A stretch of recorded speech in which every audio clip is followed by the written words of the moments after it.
মা সিরিয়ালের আজকের পর্বে দেখা যায় পরমা সবাইকে ঘরে ডাকে, আদিত্যকে ডাকে, তার পিসিমণিকে ডাকে এবং অভ্রজিৎকে বলে আমার মাথায় একটা প্ল্যান এসছে, সুদীপার কি করে সুদীপাকে ঠিক করব সেই প্ল্যান। তখন তার পিসিকে আদিত্যকে সবাইকে ডেকে বলে ডাক্তারবাবু তো ওকে শক দিতে বলেছে, আর এই শকটা যদি ওকে ডাক্তারখানায় নিয়ে গিয়ে এরকম এরকম পরিকল্পনা করা হয় তাহলে কীরকম হবে। সেই পরিকল্পনাটা তাদের মধ্যে আলোচনা করে নেয় এবং বিশিষ্টভাবে বলে না। তারপরে অভ্রজিৎ বলে যে খুব রিস্ক হয়ে যাবে না তো? তখন পিসিমণিটা বলে যে না, রিস্ক হবে না, যদি সুদীপা কথা বলতে পারে, দাঁড়াতে পারে, ঠিক হয়ে যায়, এটুকু তো রিস্ক নিতেই হবে। তখন পরমা বলে যে তোমরা তো আর্মিতে কাজ করো, একজন পুলিশ, তাহলে এটুকু রিস্ক নিতে পারবে না আদিত্য? তোমার বইয়ের জীবনটা সুখের হোক, ভালো হোক, ও উঠে দাঁড়াক, সেটাই তো আমরা চাই। আমাদের জীবনের তো এটাই লক্ষ্য।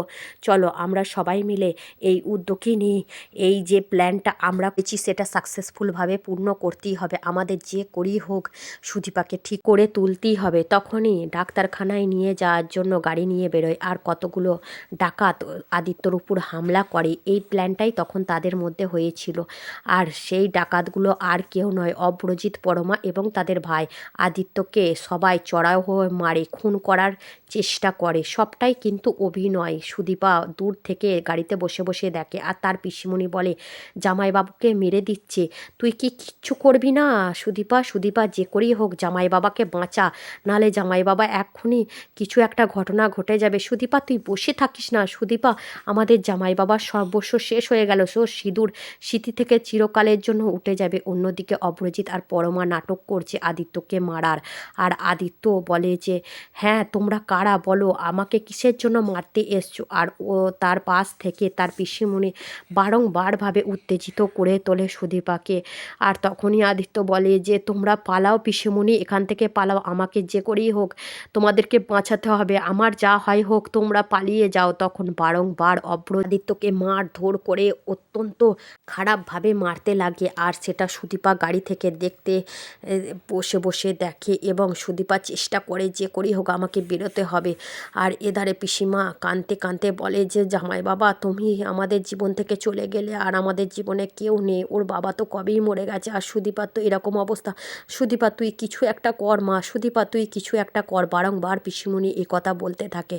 আর সুদীপা তখন হাত পা নড়াতে থাকে, একটু একটু করে তার হাত নড়ে এবং সে সিটের গোড়ায় হাত দিয়ে এবং সুদীপা প্রাণপণে চেষ্টা করে যে করেই হোক গাড়ি থেকে বেরিয়ে আমাকে আদিত্যর জীবন বাঁচাতেই হবে। তখন রিভলভার বের করে আদিত্যর দিকে তাক করে।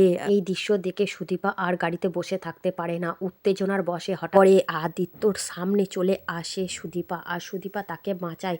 এই দৃশ্যটা দেখে আদিত্য খুব ভিড়মি খেয়ে যায় যে সুদীপা নিজে পায়ে হাঁটি এবং জোর করে চিৎকার করে ওঠে এবং সবাইকে নিয়ে রড হাতে নিয়ে গুন্ডাদেরকে মারছে। এটাই তো আমি দেখতে চেয়েছিলাম, আমাদের প্ল্যান সাকসেসফুল হলো। যাই হোক সুদীপা তুমি যে দাঁড়িয়ে আছো এটা দেখে আমার খুব ভালো লাগছে। এমন রকে অভ্রজিৎকে মেরেছে সুদীপা তার রড হাতে নিয়ে। তখন অভ্রজিৎ তার মুখের পর্দাটা খুলে দেয় এবং বলে যে তুই বোন আমাদেরকে এরকম মেরে ফেললি, তুই এরকম করতে পারলি? তখন পরমা বলে যে তুমি তো একজন আর্মি অফিসার, মার খেয়ে তো এরকম কুপকার, তাহলে আমরা কি করব? তখন সুদীপা চমকে যায়, এখানে পরমা, ভাই, আবার দাদা, এখানে তোমরা সবাই মিলে কি করতে চাইছিলে, আর আদিত্যর উপর কেন হামলা করলে? তখন সমস্ত ঘটনা অভ্রজিৎ বলে, আর তখন লজ্জায় সুদীপা বলে আমায় ক্ষমা করে দাও। তারপরে সবাই মিলে একসাথে বাড়ি আসে এবং তার বড়মা বলে এখানে তোরা সবাই, তাহলে সুদীপা কোথায়, আর অভ্র তোর মাথায় এরকম লাগলো কিসের জন্য? তার পিসুমণিকে বলে যে তুমি না তো আর পিসুমণি সুদীপার দেখাশোনা করার জন্য তো তোমাকে আনা হয়েছে, তুমি তো খুব ঢং করো যে দিদিমণি দিদিমণি বলে সুদীপা এখন অসুস্থ, সুদীপা কোথায়, তুমি ঠিক করে উত্তর দাও, নাহলে কিন্তু খুব খারাপ হয়ে যাবে। তখনই বড়মার সামনে হঠাৎ করে সুদীপা হেঁটে আসে, আর সুদীপা কথা বলে। এই দৃশ্যটা দেখে খুব আনন্দ পায় সবাই যে সুদীপা ঠিক হয়ে গেছে। এবং আদিত্য আর অভ্রজিৎ বলে এই সব কিছু পরমার জন্য হয়েছে, পরমা এরকম বুদ্ধি দিয়েছে তাই হয়েছে। তখন খুশিতে বড়মা বলে যে তোমাকে হাঁটতে দেখে, চলতে দেখে আমি খুব স্বস্তি পেলাম, আমার বাড়ির সংসারটা পরিপূর্ণ হলো। তোমাদের গায়ে কোনো আঁচ লাগুক আমি সেটা চাই না। আমার সংসার প্রত্যেকটা মানুষ সুখে থাকুক, ভালো থাকুক, আমি এটাই চাই। সুদীপা, তোমার আরও ভালো হোক। তুমি যে এত তাড়াতাড়ি রিকভার করবে আমি কখনোই বুঝতে পারিনি। তখনই অভ্রজিৎ বলে, পরমা, আমি তোমাকে মন থেকে ভালোবেসে ফেলেছি। তোমাকে আমি আর কোথাও দিতে পারবো না। আমাদের সংসারটা কি তুমি পরিপূরক করে রাখতে চাও, না রাখতে চাও না ভেঙে দিতে চাও? আমি কিন্তু তোমাকে ছাড়বো না। তুমি আমার যোগ্য স্ত্রী আর এই বাড়ির বড় বৌমা। তোমাকে আমি চোখ খারাপ করতে দেবো না। আমি আর তুমি একসাথে এই সংসারটাকে গুছিয়ে রাখবো, আগলে রাখবো। তখনই এইসব কথা শুনে বড় মার চোখে জল বেরিয়ে যায়। আর বড় মা বলে, তোদেরকে তো এরকমভাবেই আমি দেখতে চেয়েছি। তোরা সুখে থাক, শান্তিতে থাক। আমি তোদের মঙ্গল কামনায় এই বাড়িতে একটা পুজো দেবো। তোরা সুখে থাক বাবা, তোরা সুখে থাক। তোরা সুখে থাকলেই আমরা সুখে আছি। আমার এই কান্না, চোখের জল, আনন্দের জল।